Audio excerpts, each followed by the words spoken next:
이제 오늘 제가 할 얘기는요. 제가 고등학교 2학년 때 일이에요. 이제 지난번 방송 때 말씀드렸듯이 지금 중국에서 무당들이 활동이 거의 드러나지 않고 조심스럽기지만 이제 90년대 당시에는 사실 무당들이 매우 많았었어요. 근데 보통 이제 귀신이나 영적인 문제가 생기거나 또 이제 영적인 방법으로 질병을 치료받고 싶을 때, 그럴 때 있잖아요. 병원 가도 이제 안 될 때. 그래서 사람들은 무당집을 많이 찾아갔었어요. 이제 직접 와서 봐야 하는 경우에는 스님이 이제 찾아오시는 편이지만 사람 자체에 이제 문제가 생겼을 경우에는 거의 직접 이제 무당을 찾아가야 했어요. 네, 제가 이제 고2 때 우리가 고등학교 때 대학 지원 원서를 작성을 해야 하잖아요. 그래서 이제 학교에서 진행한 이 직업 체험 프로그램에 제가 참여하게 됐어요. 당시에는 저희 각 반마다 가는 장소가 다 달랐고, 뭐, 어느 반은 뭐 경찰서 가고, 어느 반은 무슨 소방서 가고, 시청에 가고, 뭐 그랬어요.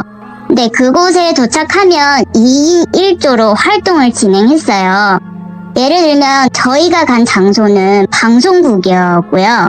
제가 이제 고딩 때 문과 쪽 성적이 좀 좋아가지고, 그래서 나중에 기자라도 해볼까 해서 방송국을 선택했어요. 방송국을? 그래서 방송국에 가서 이제 기자님들과 인터뷰도 하고 직업 체험도 하고 같이 점심도 먹고 막 그랬어요.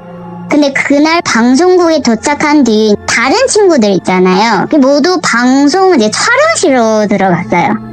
거기는 더 재밌겠죠. 뭐 연예인들도 보고. 근데 저와 제 짝은 딱 둘이서 이제 기자 사무실로 갔어요. 거기서 만난 분은 아주 젊고 지금 생각해도 진짜 너무 잘생겼다 이런 정도로 남자 기자님이었어요. 그래서 그분은 저희를 이제 맡았고 멘토링을 해주셨는데 이 기자님은 이제 알고 보니 꽤 유명한 분이셨고 이제 저희도 너무 막 흥분해서 사인도 받고 사진도 같이 찍고 막 그랬어요. 근데 저희는 그날 그 기자님과의 만남이 너무 신기하고 즐거웠잖아요. 이제는 돌비 기자님이라고 할게요. 그래서 이 돌비 기자님이 처음에는 사실 저희를 데리고 현장으로 나가려고 계획을 하셨는데 그날 또 하필이면 유일하게 이제 현장에 나가실 스케줄이 없어서 아쉬워하면서도 이제 결국 방송국 안에서 저희가 인터뷰를 진행하기로 했어요.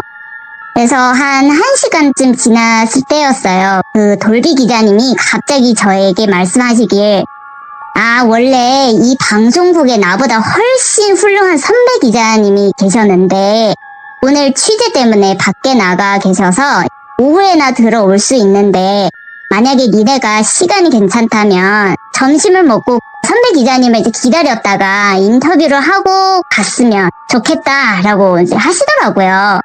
근데 그 얘기 듣고 저희들은 뭐 당연히 뭐 좋다고 했겠죠. 뭐 딱히 할 일도 없고.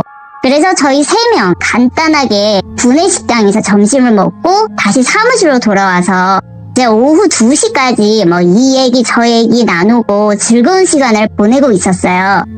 그런데 그 돌비 기자님이 갑자기 한 통의 전화를 받게 되는 거예요. 근데 이 전화를 받으면서 막 계속 네 막 이렇게 대답하는데 안색이 점점 안 좋아지는 거예요. 그래서 기자님의 그 놀란 표정을 보니 이제 순간 저희들도 갑자기 등줄기를 타고 올라오는 그 차가운 느낌이 느껴지는 거예요. 그리고 또 이제 보니까 기자님의 손이 떨리기 시작했고 얼굴은 정말 창백하게 변했고 이마에도 식은땀까지 배어나온 거예요. 그래서 옆에서 그 기자님이 이제 전화를 끊자마자 주변에 딱 이렇게 보니까 사무실 안에 갑자기 그 무언가 알 수 없는 그 불길한 그런 기운이 이제 감돌기 시작했어요. 그래서 제가 살짝 이제 기자님 혹시 무슨 일이시죠? 이제 물어봤어요. 근데 기자님은 떨리는 목소리로 아니야 아무 일도 아니야 너네 신경 쓰지 마 말이라고 이제 대답하셨고 하지만 그 눈빛이 정말 공포에 질린 듯 했어요. 그래서 그때 이제 갑자기 사무실 창 밖에서 그 사무실 높지 않았어요. 한 3층? 창 밖에서 아주 희미하고 이상한 이렇게 싹싹 이런 소리가 있잖아요. 이런 소리를 이제 들려왔어요. 그 다음에 이제 어두운 희미한 그런 그림자가 훅 저희 눈앞에 이제 스쳐 지나가고 이제 이상한 기운들이 사무실을 감싸기 시작한 거예요. 그래서 저희도 그 자리에서 이제 얼어붙을 듯 이제 움직일 수가 없었어요. 근데 그 기자님이 갑자기 저희한테 작은 소리로 이곳에 뭔가 있다 라고 이제 속삭이는 말했어요. 아니 안 그래도 무서워 죽겠는데 그 말이 떨어지자 진짜 사무실 안에 조명들이 깜빡거리기 시작했어요. 그리고 정말 공포스러운 기운이 점점 강해지는 거예요. 네, 그리고 저희는 그대로 그냥 얼어 앉아 있고, 근데 기자님은 잠시 동안 아무 말도 하지 않고 침묵에 잠겼고, 그리고 잠시 이제 진정을 시킨 뒤 힘겹게 일어서서 또 바로 외투를 이렇게 잡아가지고 챙기시더니 갑자기 밖으로 뛰쳐나가는 거예요. 나가면서 저희한테 얘들아 나중에 다시 연락할게 그런 말씀만 남기고 가버렸어요. 근데 저희는 이 상황이 뭐지? 또 전혀 파악하지도 못하고 저희도 정말 공포에 쩔어 있었죠. 그런데 저희가 반응하기도 전에 이 기자님이 이제 너무 급하게 나가버렸잖아요. 그래서 어쩔 수 없이 다시 학교로 돌아왔는데 그날 밤에 정말 사무실에서 느꼈던 그 섬뜩한 기운 그리고 이상한 그 현상들이 있잖아요. 계속 머리에 떠올라 잠도 이루지 못했어요. 근데 그날로부터 한 이틀 뒤인가요? 그 돌비 기자님께서 다시 저에게 전화를 주셨어요. 혹시 인터뷰가 더 필요한다면 다시 와달라고 하시더라고요. 그래서 저와 제 친구는 이제 주말에 딱히 뭐 할 일도 없어서 토요일 날 그러면 다시 방송국으로 가자 해서 토요일 날 이제 방송국에 갔는데 도착했을 때는 그날따라 평소보다 더 어두운 분위기가 감돌고 있었고 저희는 다시 이제 기자 사무실로 갔지만 이번에는 뭔가 좀 달랐어요.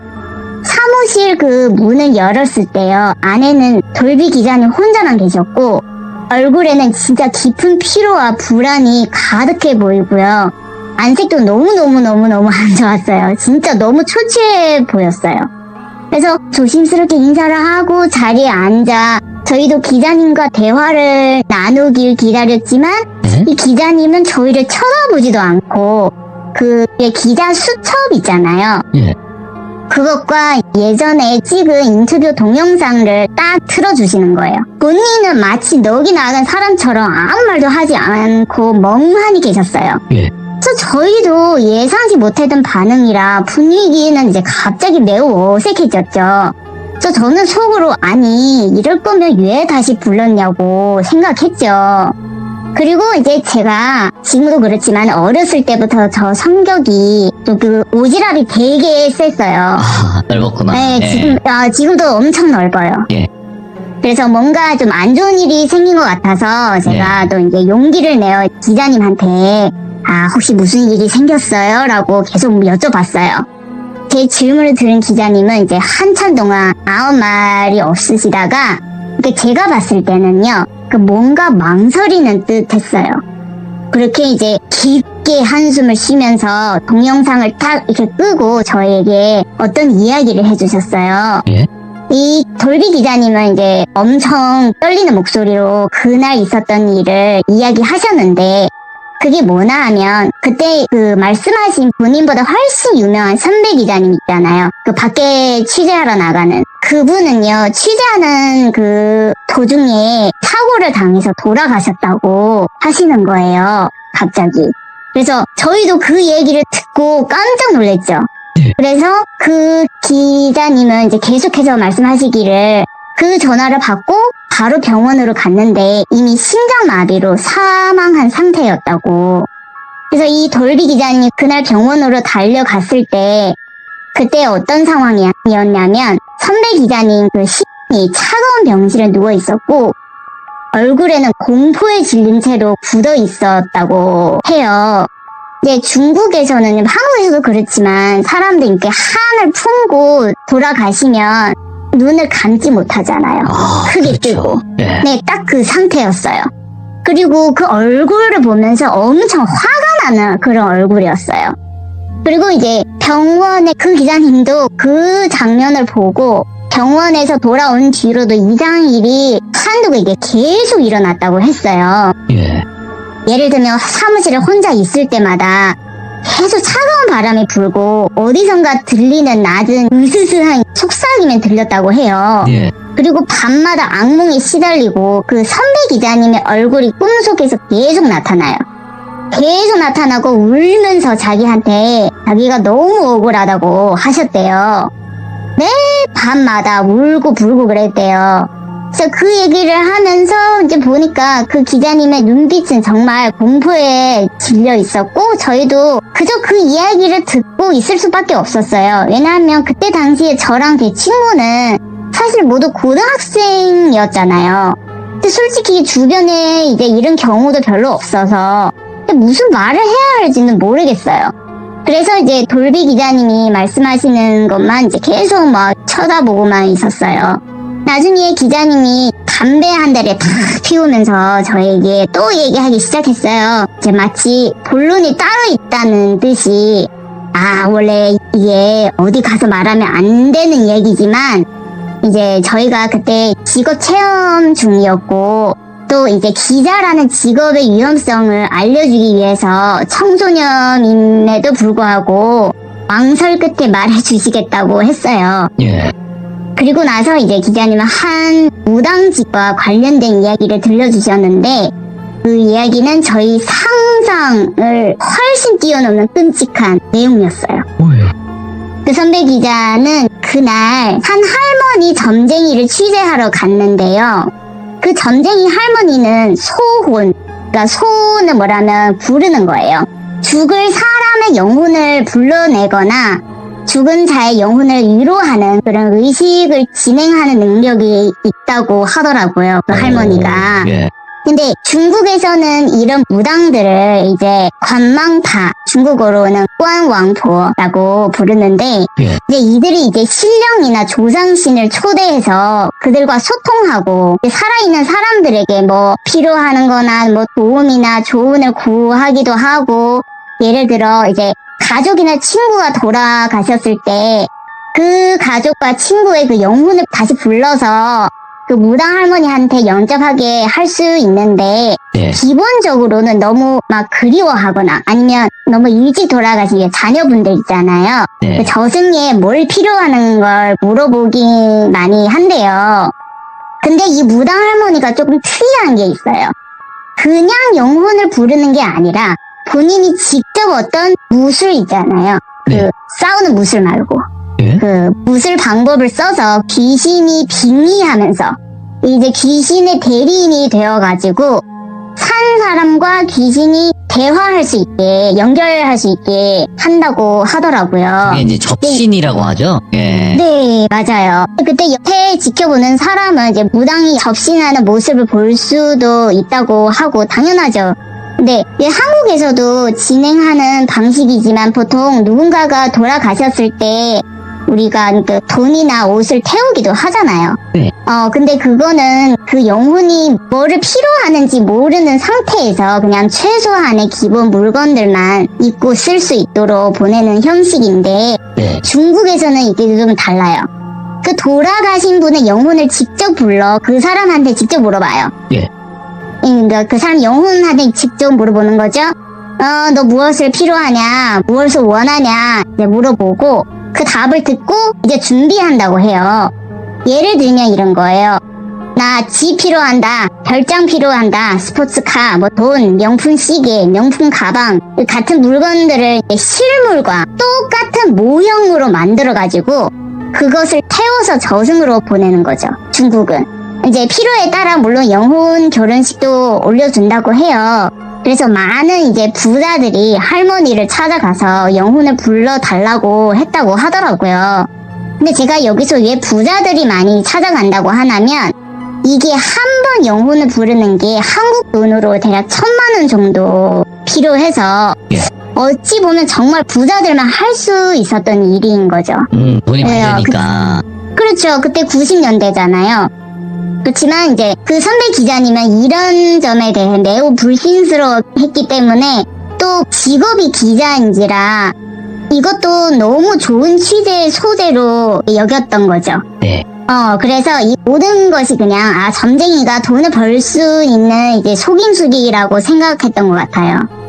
그래서 결국에는 그 진실을 밝혀내기 위해 산에 있는 무당 할머니한테 찾아가서 직접 실험을 하게 된 거죠. 그래서 돌비 기자님이 이제 다시 저에게 말하는데 그 무당 집은 단순한 신당이 아니었고 오랜 시간 동안 그곳에서 여러 신비로운 의식들이 진행되어 왔고요. 그 의식들은 종종 끔찍한 사건들과도 연관이 있었다고 해요. 네. 그래서 이 이야기 본격적으로 들어가자면 그날 아침에 그 선배 기자님과 PD님 한 분 장비를 챙기고 그 장비는 뭐냐면 일반 카메라가 아니라 예. 몰카였어요. 당연히 일반 카메라는 안 되죠. 예. 무당집인데. 그 다음에 이제 차를 몰고 곧장 산으로 향했는데 산 입구에 이제 차를 세우고 둘이 걸어서 올라가기 시작했어요. 근데 산의 그 중턱에 이르렀을 때 마침 산에서 내려오는 사람이 한 명 만났어요. 그 사람을 불러가지고 혹시 그 점쟁이 할머니랑 영적 의식을 했냐고 했으면 어땠냐고 이제 물어봤어요. 근데 그 사람은 당연히 했다고 대답했고 그리고 그 경험은 정말 너무 신기했고 영적 의식을 진행하는데 그동안 신령과 자기랑 소통하면서 본인의 문제를 모두 해결해 주셨다고 하면서 계속 그 할머니를 정말 신통하다고 칭찬을 했더라고요. 예. 근데 그 얘기를 들어도 너무 의심이 갔지만 일단 뭐 여기까지 온 이상 직접 확인해보지 않고서는 견딜 수가 없다고 싶었대요. 그래서 둘이서 계속 산 위로 쭉 올라가는데 이제 가다가 뜬금없이 멀리서 은산하게 보이는 초가집이 눈에 띄었다고 하는데 그 초가집은 밖에서 보기에는 진짜 평범하고 오래된 초가집 같았지만 실제로 이제 가까이 가서 보니까 주변에 웅창한 숲이 둘러싸고 있어서 굉장히 으스스하고 신비로운 느낌을 주었다고 했어요. 예. 그래서 초가집의 입구에는 한쪽에 오래된 부적과 또 한쪽에는 신령 그림이 그려진 그 오래된 나무 문들이 있었고 그리고 그 주변에도 어떤 불길한 그런 분위기가 풍기는 듯 했어요. 그래서 두 사람이 이제 할머니 무당의 집 앞에서 서서 잠시 망설했어요. 이게 정말 신령한 경험을 할 수 있을까? 아무리 내가 기자이지만 이런 점쟁이와의 접촉은 솔직히 꺼림직했겠죠. 마음속에서 여러 가지 생각이 차있지만 결국 문을 두드렸습니다. 그때 안에서 들어와! 라는 목소리가 이제 들렸고 그래서 그 두 사람이 문을 열고 방 안으로 들어갔어요. 예. 그 방 안은 이제 유난히 좀 어두웠어요. 대충 살펴보니 방 안에 간단했어요. 이제 안방 2개와 안방 2개는 잠겨 있고요. 그 다음에 거실인 이제 신당이 있었고 신당 그 중앙에는 향이 가득 꽂혀 있는 그 커다란 도자기 항아리 엄청 컸어요. 근데 그게 놓여 있었는데 방 안에는 낡은 가구들과 낡은 거울 그리고 골등분들이 있었대요. 그리고 안쪽에는 수정구, 이제 수정구 아시죠? 수정으로 만든 불. 그 커다란 거울이 놓인 제사상이 있었고요. 그리고 제사상 위에 양쪽에 크고 굵은 양초가 2개 놓여 있었대요. 그렇게 이제 안쪽을 둘러보고 현관에 서 있는데 나중에 그 같이 가던 PD님이 기억하면서 하시는 말씀이 처음에 그 무당 할머니의 목소리 들었을 때 그냥 들어와가 아니라 이 무당 할머니가 사실 어마어마한 신기가 있어가지고 그 PD님과 기자님이 올 거라는 사실도 이미 알고 있었대요. 와, 그리고 어떤 의도로 올 건지도 이미 알고 있었기 때문에 엄청 심한 욕설과 함께 들어오라고 했다고 하더라고요. 그리고 이제 제사상 아래에는 돗자리가 펼쳐 있는데 이 무당 할머니는 그 두 사람 이제 들어오자마자 얼굴을 굉장히 찡그리며 이제 눈을 크게 뜨고 그 두 사람한테 강하게 소리를 질렀어요. 예. 아직도 무릎을 꿇지 않고 뭐해? 되게 세게. 그래서 이 기자님이 순간 당황했지만 이제 할머니의 그 강력한 기운에 쫄아가지고 순순히 그냥 제사 때 멜트 위에 무릎을 꿇었어요. 그래서 그 순간 그 방은 무시무시한 긴장감으로 가득 찼고 어둠 속에서 그 무당 할머니의 목소리는 더욱 더 끔찍하게 들렸다고 했어요. 예. 그제서야 이 무당 할머니가 기자님한테 너 누구의 영혼을 부르러 왔냐고 물었더니 그 기자님이 나에게는 형이 있었는데 2년 전에 교통사고로 죽었기 때문에 그 형의 영혼을 좀 불러서 저승에서 뭐 필요한 게 있는지 물어보고 싶다 그렇게 말했다고 합니다. 그래서 무당 할머니가 그 기자를 쳐다보고는 야, 너 후회 안 할 자신이 있어? 라고 이렇게 물어봤어요. 그래서 그 말을 듣고 기자님이 약간 좀 의아해하면서도 후회할 게 뭐가 있습니까? 라고 이제 대답했어요. 그제서야 이제 무당 할머니가 다시 말했어요. 그럼 네 형 이름과 사주, 그 생년월일 있잖아요. 이 붉은 부적에 써놓고 3번을 절을 하고 굿비, 그 돈이죠? 옆에 있는 바구니에 넣어라. 그래서 기자님은 이제 반신반의하는 마음으로 부적에 뭐 형의 이름 뭐 몇 년 몇 월 몇일생 뭐 이렇게 적고 무당 할머니의 지시대로 3번을 절을 또 하고 옆에 있는 바구니에 이 굿비를 넣었다고 합니다. 예. 이제 이 모든 과정은 섬뜩하면서도 신비로운 분위기 속에서 이루어졌대요.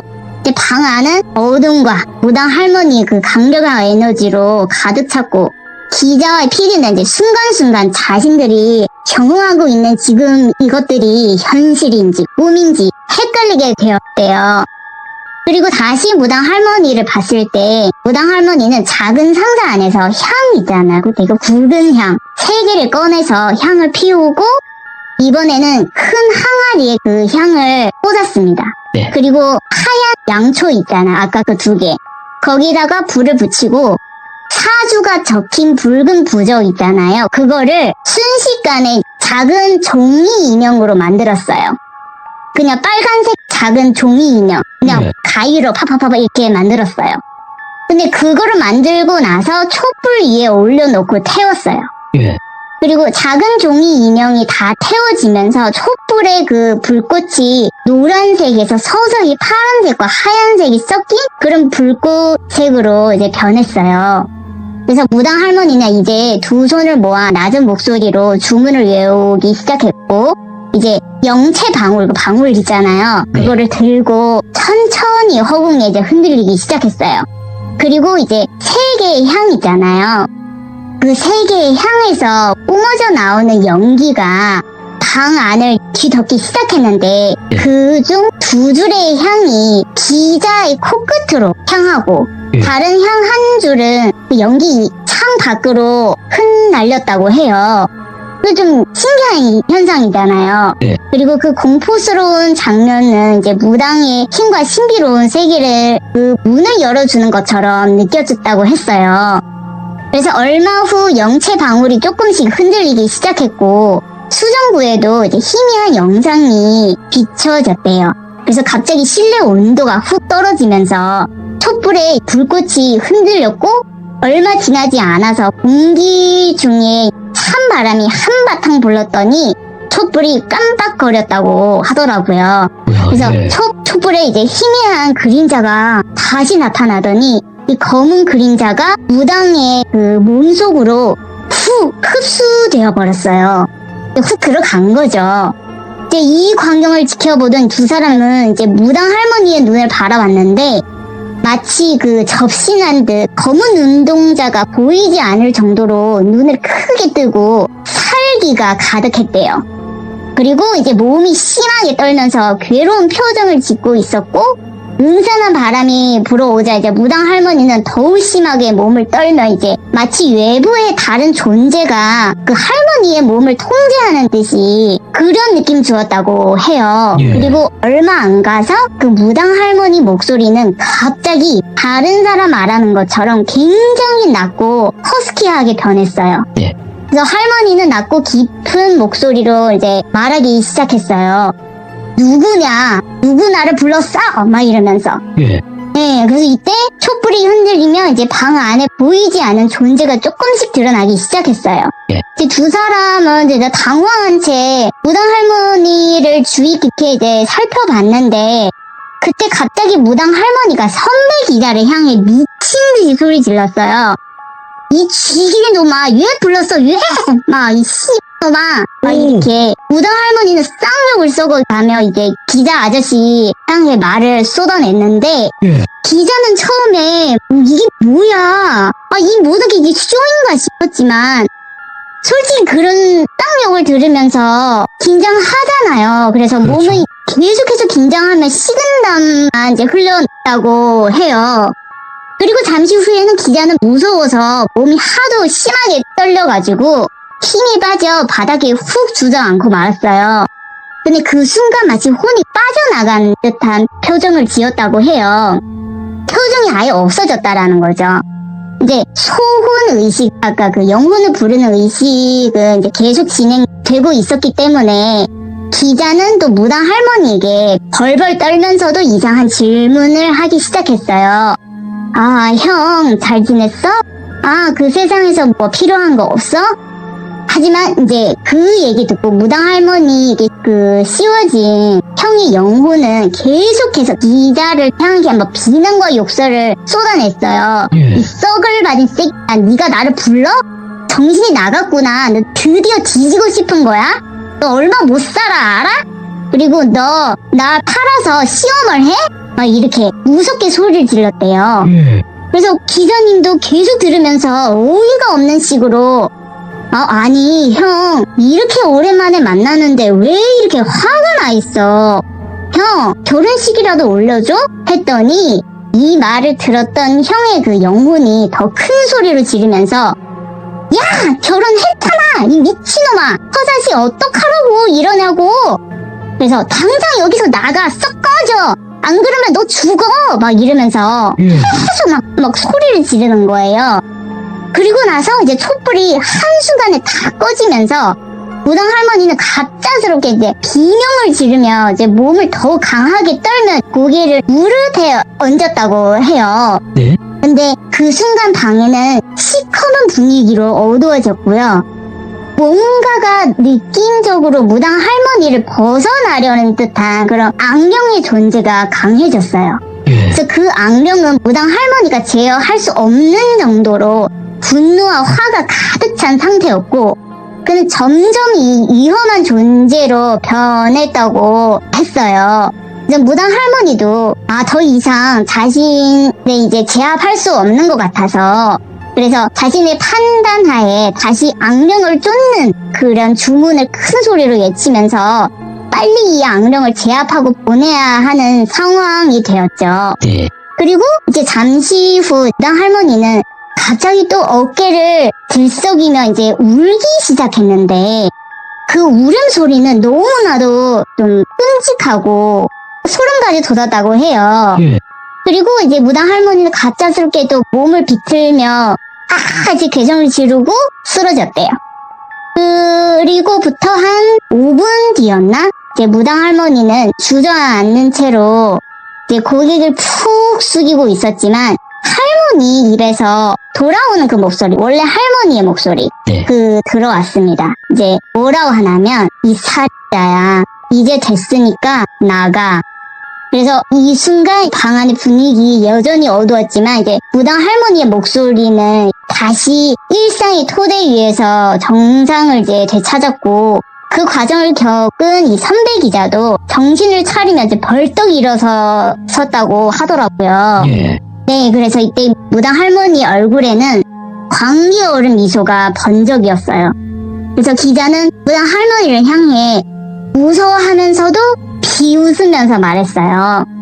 할머니, 아까 내가 당신한테 적어준 그 사주와 이름 있잖아. 그게 사실 내 이름이었고 내 사주였다.